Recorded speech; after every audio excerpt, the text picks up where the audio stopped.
इस हिंदुस्तान में एक बरेलवी आलिम दीन की गिरफ्तारी हुई थी, शायद आपने देखा होगा, मुफ्ती सलमान अजहरी। दूर क्यों जाएं हम, मुफ्ती सलमान अजहरी साहब का एक इंटरव्यू लिया गया। उस इंटरव्यू में उन्होंने खुद कहा कि हमारे कुछ मजार के मुजाबिर थे, मैं मजार के मुजाबिरों के खिलाफ बोलता था, उन मजार के मुजाबिरों ने जबरदस्ती हमको जेल की सलाखों में डाला।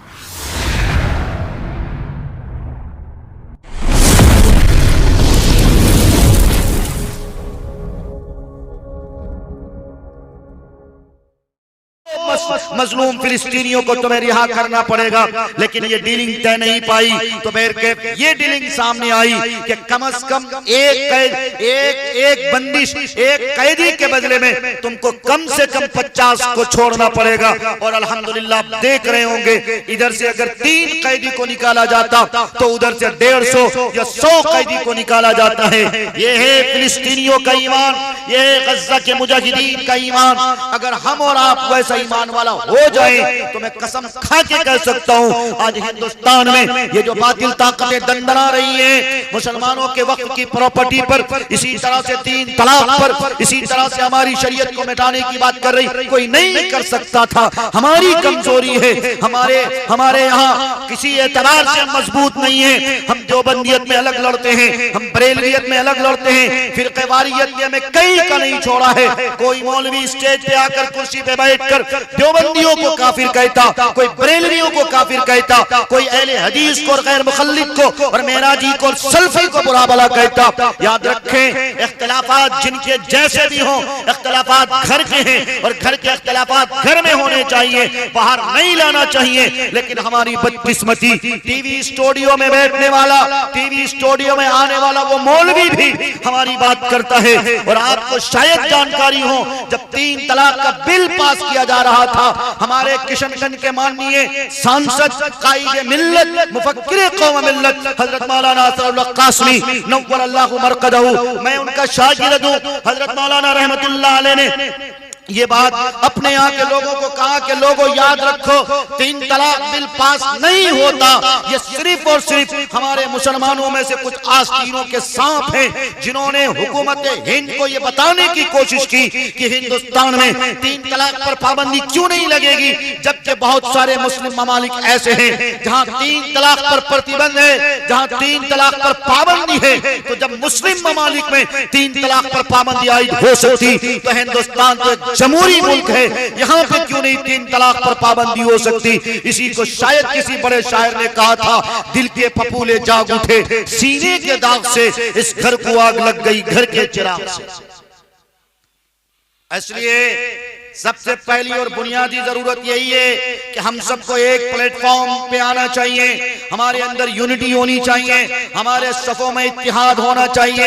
जब तक हम अपने सफों में इत्तिहाद कायम नहीं करेंगे, उस वक्त तक भूल जाएं कि हम तरक्की करें, नहीं कर सकते तरक्की। अभी अल्हम्दुलिल्लाह बहुत खुशी की बात है कि बरेलवी के बहुत बड़े बड़े आलिम दीन, मैं खुशी की बात कहता हूँ और मुबारकबाद भी, मौलाना तौकीर रजा खां साहब जो आला हजरत के पढ़ पोते हैं, उन्होंने तो ऐलान कर दिया, चाहे मुस्लिम पर्सनल लॉ बोर्ड की महफिल हो, चाहे इमारत शरीयत की महफिल हो, चाहे इसी तरह से और दीगर तंजीमें, इमारत इसी तरह जमीयत उलमा हिंद की तंजीम हो, मैं सारी तंजीमों के साथ खड़ा हूँ। इसलिए कि अगर किसी मस्जिद पे हमला किया जाता, ये देख के नहीं किया जाता कि ये देवबंदी की मस्जिद है कि बरेलवी की मस्जिद है, अहले हदीस की है कि गैर मुक़ल्लिद की है कि फितने किसकी मस्जिद है, बल्कि ये देख के उस मस्जिद को मिसमार किया जाता कि ये अल्लाह का घर है, ये मुसलमान यहाँ आकर नमाज पढ़ते हैं, इबादत करते हैं। क्या ये अच्छा होता सारे फिरके के लोगों को ये बात समझ आती और एक प्लेटफॉर्म पे आते।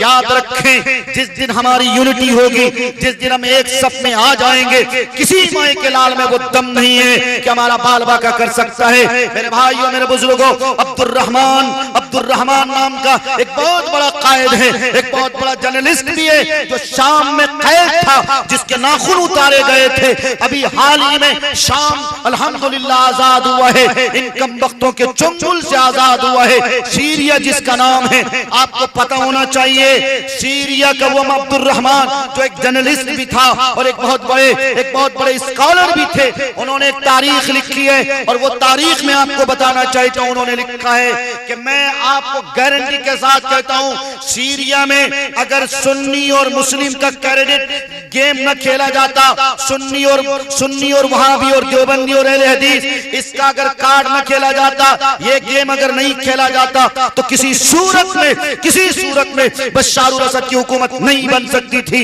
ये जालिम और जाबिर और तहरिया अपने आप को फिरौन कहने वाला वो कुर्सी में नहीं बैठ सकता था। हमारी कमजोरी की वजह से ये तहरिया कुर्सी पर बैठा है और ये मुसलमानों को टारगेट कर करके, और खुसूसन उन मुसलमानों को जो दीन के लिए आवाज उठाते हैं, जो शरीयत पर मर मिटने की बात करते हैं, जो मोहम्मद रसूलुल्लाह की गुलामी को अपने माथे का झूमर बनाते हैं, अपने गले का पट्टा बनाते हैं, चुन चुन के ऐसे लोगों को जेल की सलाखों में डाला जाता है। ये मैं नहीं कह रहा, ये अब्दुल रहमान कह रहे हैं। और खुद इस हिंदुस्तान में एक बरेलवी आलिम दीन की गिरफ्तारी हुई थी, शायद आपने देखा होगा, मुफ्ती सलमान अजहरी। दूर क्यों जाएं हम, मुफ्ती सलमान अजहरी साहब का एक इंटरव्यू लिया गया। उस इंटरव्यू में उन्होंने खुद कहा कि हमारे कुछ मजार के मुजाबिर थे, मैं मजार के मुजाबिरों के खिलाफ बोलता था, उन मजार के मुजाबिरों ने जबरदस्ती हमको जेल की सलाखों में डाला। क्यों आप गैरों को बुरा कहते हैं? मैं कहता हूं, हिंदू धर्म भाई, हिंदू भाइयों की जितनी तंजीमें हैं उनको बुरा न कहें आप।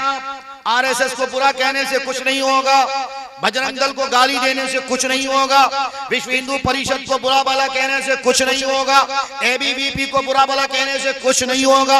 आप अपने अंदर झांकें, अपने अंदर ताकें। बताओ, देवबंदियत और बरेलवियत तो दूर की बात, हम खाना जंगी में मुब्तला है।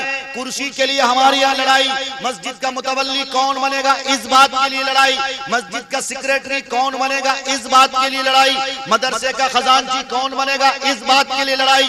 हमारी कौम के लोग इतने बेईस हो गए, इतने निकम्मे हो गए, इतने नीचे गिरे हुए हो गए कि यहाँ जमीयत उलमा हिंद की अगर मजलिस होती है, उनका अगर जलसा, उनके कॉन्फ्रेंस होते हैं, ये लोग कहते हैं मैं नहीं जाऊंगा, ये मौलाना महमूद मदनी की जमीयत, ये मौलाना अरशद मदनी साहब की जमीयत। मैं कहता हूँ ये सब करना बंद करिए। अरे हमारे बड़े अकाबिर तो इख्तलाफ नहीं कर रहे, हम क्यों चिद्दी के शोरबा इख्तलाफ कर रहे हैं?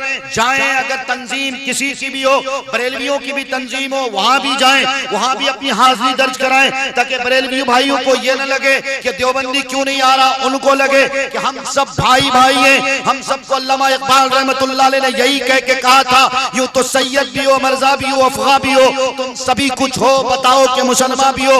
उनका मतलब यही था कि मुसलमानों की जो सबसे पहली सिफत और बुनियादी सिफत है वो यही है कि इकराम मुस्लिम उसके अंदर पाया जाए, यानी एक मुसलमान दूसरे मुसलमान को देखे, उसके चेहरे खिल उठे, उसकी जिंदगियों में खुशियां आए। आज हमारा हाल ये कि मेरी तरक्की देखकर आपके पेट में दर्द, आपकी तरक्की देखकर मेरे पेट में दर्द। आपका बच्चा अगर बीपीएससी पास कर रहा तो मैं इससे इख्तिलाफ करता हूं, आपका बेटा अगर किसी तरह डीएलएड पास कर लेता है, इसी तरह एलएलबी कर लेता, तो हम इधर तस्करे करते, उधर तस्करे करते। हमारी कौम के नौजवान सबसे ज्यादा तालीम में पसमानदा है, पीछे क्यों है? हर तरह के शोशे हमारे पास, हर तरह की खराबियां हमारे साथ। तब हम क्यों कहते हैं कि हम तरक्की क्यों नहीं कर रहे? हम क्यों कहते हैं कि मोदी जी अच्छे दिन लाएंगे? मोदी जी अच्छे दिन नहीं ला सकते, हमको लाना है अच्छे दिन। और हम कब अच्छे दिन लाएंगे? उस वक्त तक अच्छे दिन नहीं ला सकते जब तक कि हम पीछे पलट कर नहीं देखेंगे नबी अलैहिस्सलातु वस्सलाम की सुन्नत और आप अलैहिस्सलातु वस्सलाम के इरशादात और फरमादात और हजरात सहाबाए किराम का जो तौर तरीक़ था, आप अलैहिस्सलातु वस्सलाम के तरबियत याफ्ता हजरात सहाबाए किराम की जो जिंदगियां थी, मुश्किल घड़ी में हालात नासाजगार थे, उन नासाजगार हालात में कौन सी तकबीर आपने इख्तियार फरमाई थी, किस तरह से फिक्र के साथ आपने काम लिया था, लोगों को जोड़ने का काम किया था। ये वही घड़ी है, अगर नहीं जागेंगे, हमारी आंखें नहीं खुलेंगी, गफलत की चादर अगर हम नहीं निकालेंगे, याद रखो मूली गाजर की तरह काटे जाओगे। तारीख नहीं पढ़े, स्पेन में एक मुल्क है, स्पेन जिसको अंदलुस भी कहा जाता, 850 साल हमारी हुकूमत, 850 साल, उसके बावजूद आज अंदलुस है, स्पेन है, कोई एक ढंग की मस्जिद नहीं मिलेगी जहां पर अल्लाह उसके रसूल के कलेमात, अल्लाह तबारक व तआला के कलेमात को बुलंद किए जाए, नहीं मिलेगी आपको। क्यों साहब, 850 साल जिस मुल्क में हमारी हुकूमत रही हो, जहां मस्जिदों के मीनार चमकते रहे हो, जहां मदारिस के मीनार चमकते रहे हो, उस मुल्क में आज कोई क्यों ढंग की मस्जिद नहीं है, कोई कायदे का मदरसा क्यों नहीं? अगर दीन में काम भी किया जाता है छुप छुप के किया जाता। और जाओ समरकंद व बुखारा को पढ़ो, समरकंद व बुखारा में किस तरह से उलमा की चमड़ियां उतारी गई थी, ताबता करके उलमाए किराम मकतब चलाते थे, मदरसा चलाते थे। इन मौलवियों को आप बुरा कहते हो, मदरसे में पढ़ाने वाले असातिज़ा को आप बुरा भला कहते हो, घटिया निगाह से देखते हो। यही मौलवी तो हैं जो दीन के लिए हर मोड़ पे बाजी लगाते हैं, अपनी जान की कुर्बानी पेश करते हैं, माल की कुर्बानी पेश करते। समरकंद व बुखारा की तारीख मिलती है, अगर किसी जगह पर सिर्फ और सिर्फ उर्दू पेपर भी मिल जाता था, कुरान करीम की आयत तो बहुत दूर की बात, उर्दू का नुस्खा भी मिल जाया करता था, उस पूरे मोहल्ले वाले को बुलाया जाता। तारीख गवाह है, मुअर्रिखीन ने लिखा, हाथ के 5 उंगलियों के नाखून उतारे जाते, फिर दूसरे हाथ के नाखून उतारे जाते, फिर उसको सजा दी जाती, फिर उसको जेल की सलाखों में डाल दिया जाता। तब भी हमारे उलमाए किराम ने समरकंद व बुखारा में दीन और इस्लाम के इशाअत के लिए मेहनत नहीं छोड़ी, बल्कि उन्होंने कहा तुम अगर मेरी जान ले रहे हो, मुझे अगर कैदो बंद की सऊबतें झेलने पर मजबूर कर रहे हो, मेरी जैसी एक नहीं 100 जानें कुर्बान हैं, लेकिन मोहम्मद रसूलुल्लाह की शरीयत को तुम नहीं मिटा सकते। मेरे भाइयों, हिंदुस्तान के हालात भी बहुत नासाजगार हो रहे हैं, और मैं कहता हूं इसके जिम्मेदार कोई और नहीं, हम हैं हम। इन्नल्लाह ला युगय्यिरु बिक़ौमिन हत्ता युगय्यिरु मा बिअनफुसिहिम।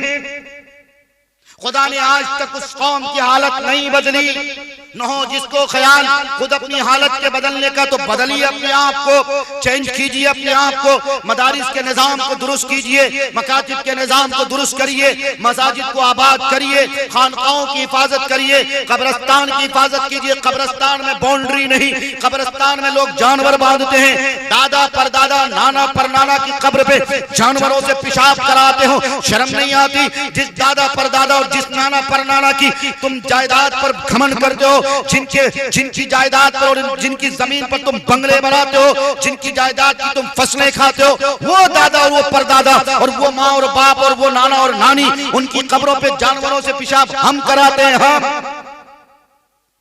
फिर कहते हैं अच्छे दिन नहीं आ रहे हैं साहब, नहीं आ सकते अच्छे दिन, कोई माइकलाल अच्छा नहीं ला सकता अच्छा दिन।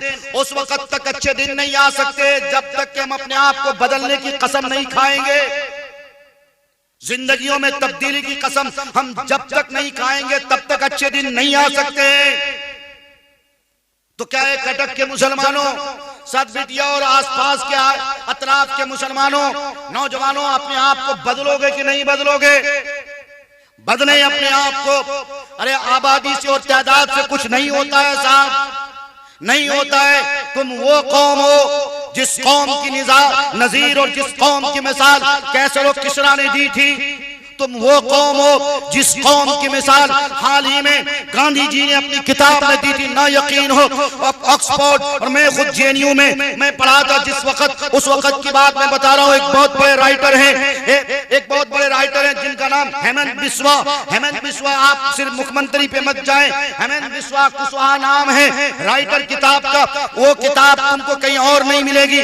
उसने अपनी किताब में पंडित जवाहरलाल नेहरू के हवाले से भी और गांधी जी के हवाले से भी बहुत सी कीमती बातें लिखी हैं। और गांधी जी के हवाले से जो बात लिखी है वो बात तो तुमने शायद पेपर में और अखबार में भी पढ़ा होगा। गांधी जी ने हिंदुस्तान के लिए एक बहुत कीमती मैसेज दिया था और कहा था हिंदुस्तान में हुकूमत करनी हो या किसी और मुल्क में हुकूमत करनी हो, हुकूमत करने वालों को चाहिए कि वो हजरत उमर फारूक रज़ी अल्लाह तआला अन्हु की हुकूमत को पढ़े। क्या समझते हैं आप? गैर मुस्लिम हमारी मिसाल देता, लेकिन हमारी कौम है अल्लाह अल्लाह खैर, हमारी कौम है जो गैरों की नक्काली से इनको फुर्सत ही नहीं है। हमारा बच्चा पैदा होता है उस वक्त से लेकर जब तक वो मट्टी में मिल नहीं जाता उस वक्त तक सिर्फ रसम ही रसम, रसम ही रसम, रसम ही रसम।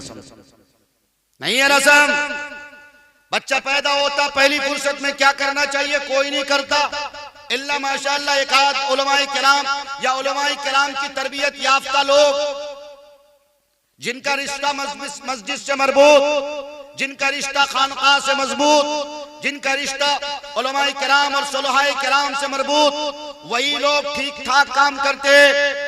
बच्चा पैदा ही नहीं होता उससे पहले ही सब लोगों को फोन किया जाता, मुबारक हो मुबारक हो।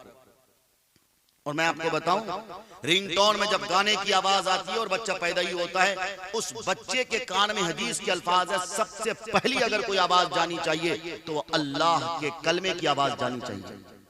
लेकिन हम इतने बेशरम है कि हमारे गानों, हमारे मोबाइल फोन का रिंगटोन तो अल्हम्दुलिल्लाह तकरीबन सबका गाना ही रहता है, और अगर गाना ना भी हो तो कम से कम हेलो टोन तो रहता ही रहता है। क्या करते हो आप? एक एक गुनाह इनफिरादी, एक एक गुनाह इज्तिमाई। मैं हजरत मौलाना की जिम्मेदारी के साथ, मौजूदगी में जिम्मेदारी के साथ कह रहा हूं, वो लोग जो स्टेटस में गाना लगाते हैं, वो लोग जो स्टेटस में गंदी प्रोफाइल लगाते हैं, वो लोग जो अपने रिंगटोन में गाना लगाते हैं, अगर तुम्हारे फोन पर कोई दूसरा फोन करेगा और तुम्हारा रिंगटोन अगर गाने वाला होगा तो याद रखो, तुम्हारे रिंगटोन बजने की वजह से इस बंदे को जो गाना सुनने पर ये जो मजबूर हुए, इसके गुनाहों का खमियाजा भी तुम्हें भुगतना पड़ेगा। ऐसे समझो, कोई आदमी गाना एयरफोन और ब्लूटूथ ठूस के सुन रहा और एक आदमी गाना स्पीकर ऑन करके सुन रहा, तो ब्लूटूथ ठूस के सुनने वाला उसका गुनाह उस तक महदूद, और अगर कोई स्पीकर लगा के सुन रहा तो जो लोग उसके गाने की आवाज सुन रहे हैं, सबके गुनाहों का खमियाजा उसके सर जाएगा। चेजाए के सुनने वाला भी अगर सुनता रहे और कमर मटकाता रहे तो उसकी भी ठुकाई होगी, वो अलग मसला, लेकिन पहली ठुकाई तुम्हारी होनी है।